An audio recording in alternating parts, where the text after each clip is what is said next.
Olá, eu sou o professor Eduardo Navarro, da área de Línguas Indígenas da Universidade de São Paulo, e nós estamos hoje iniciando o nosso curso de Tupi Moderno.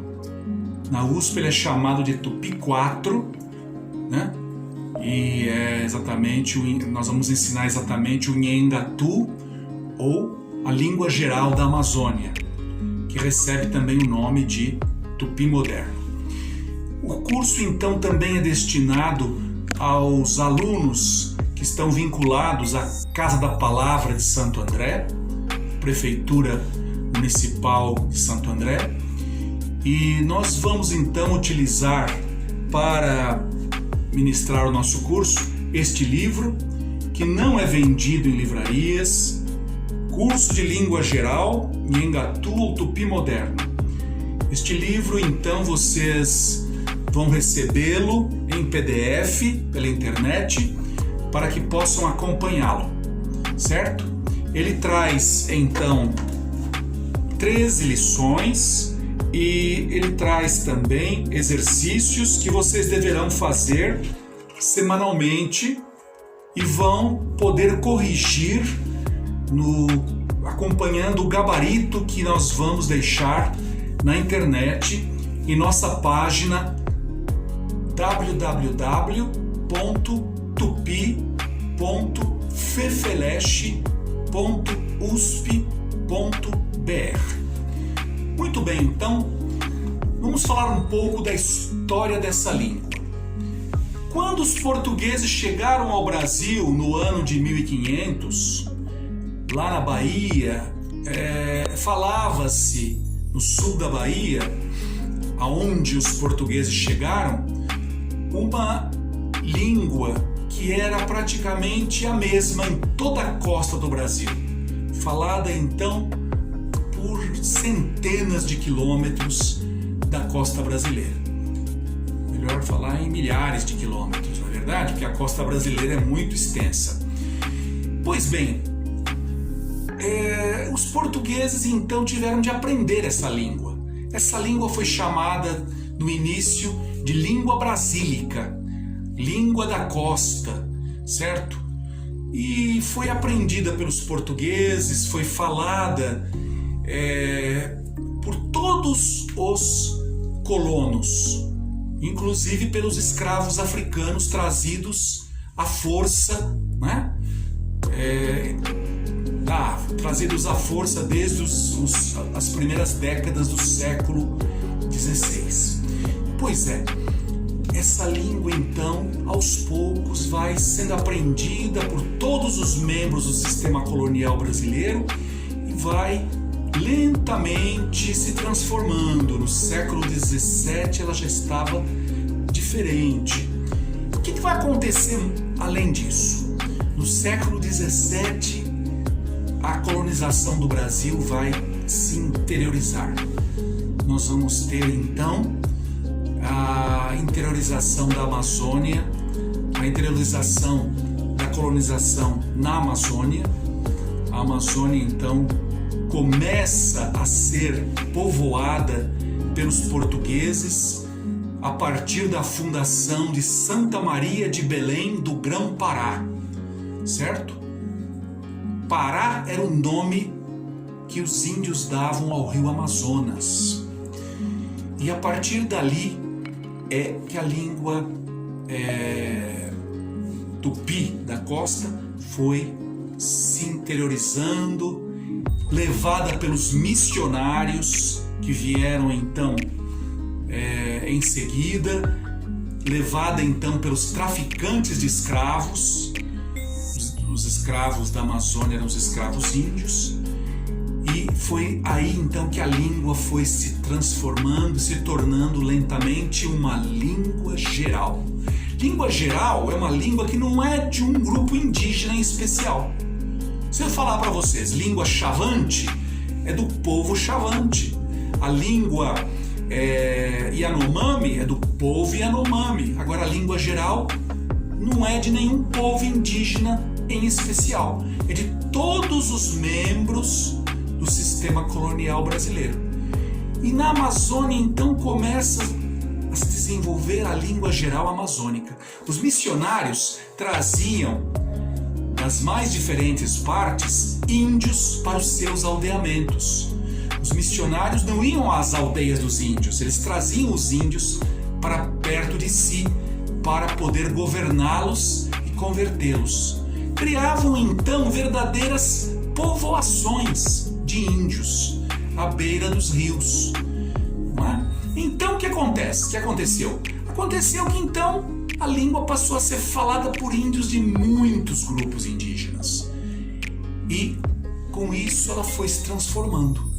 Vai surgir a língua geral amazônica, que no século XIX, a partir de meados do século XIX, passa a ser chamada de Nhengatu, ou também, traduzido em português, a língua boa, aquela língua que todo mundo entendia.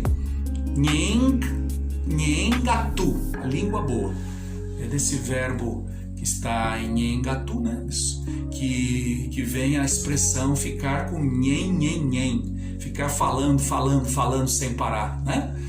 Essa é a língua então que foi falada na Amazônia mais que o português até o ciclo da borracha.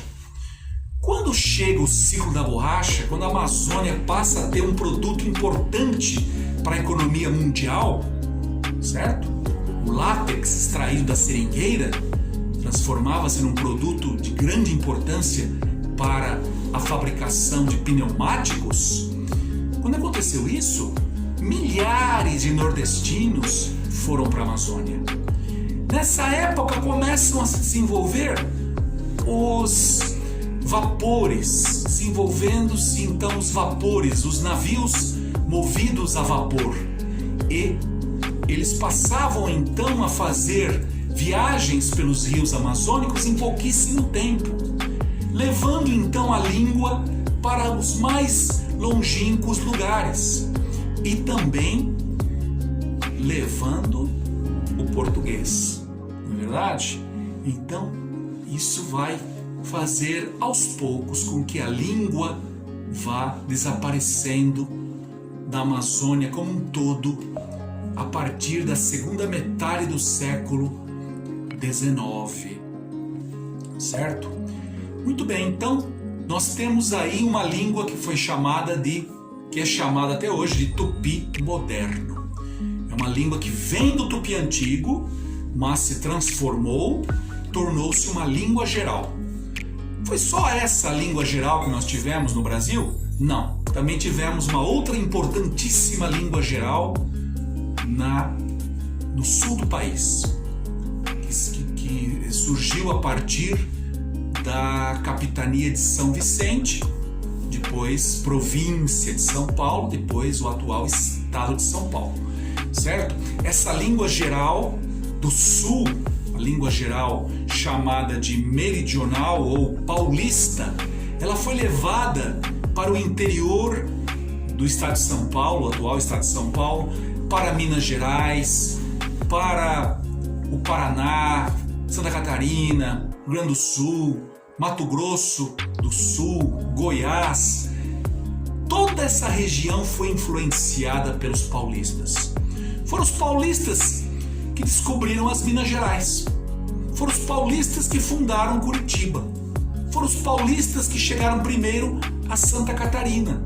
Então, foram os paulistas que chegaram primeiro a Goiás, que exploraram o ouro de Cuiabá, o ouro do Mato Grosso. Toda essa região foi chamada então por um importante historiador do século XX,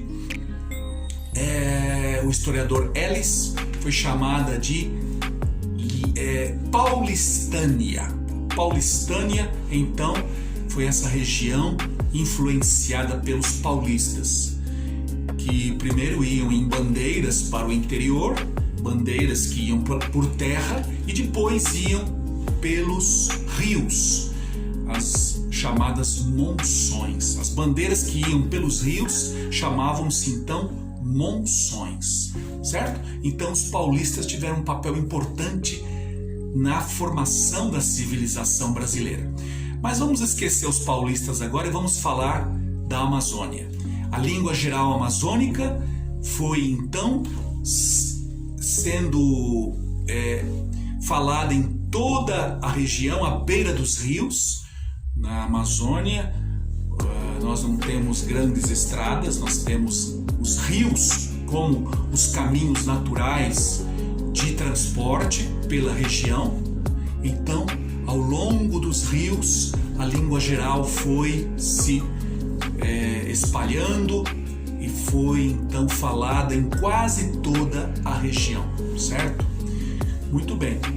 Foi esse ciclo da borracha que fez o Brasil comprar da Bolívia o Acre, um estado a mais que o Brasil ganhou por causa desse ciclo econômico que levou milhares de nordestinos para aquela região e fez com que a língua geral desaparecesse de grande parte dela a partir dos anos 1890, certo? Já a língua geral não estava mais sendo falada em grande parte da região, porque os nordestinos só falavam português. Entendem? Muito bem. Então, nós vamos estudar uma língua que é uma língua de grande importância histórica. Ela foi importante para toda a Amazônia. Ela então está presente ainda, não é? Fortemente presente na cultura da Amazônia. Ela foi muito importante também por uma outra coisa. Ela foi usada pelos românticos do século XIX, pelos escritores românticos e pelos escritores modernistas como uma referência para a identidade brasileira, uma referência para as novas formulações estéticas que então nasciam, certo? Nós vamos ver o Nheengatu ser muito importante na literatura do século XIX e do século XX. E nós vamos falar sobre isso ao longo do nosso curso. Outra coisa, o Nheengatu está muito presente também nos nomes dos lugares na Amazônia, certo? Muito bem, então eu desejo a todos vocês um ótimo estudo. Eu peço então que vocês já comecem a ler a introdução do nosso livro e também aquilo que ele trata sobre a leitura do Nheengatu. O capítulo se chama Para Ler a Língua Geral, tá bem? E então, até o nosso próximo vídeo, em que nós vamos falar da primeira lição que aí está apresentada. Muito obrigado a vocês.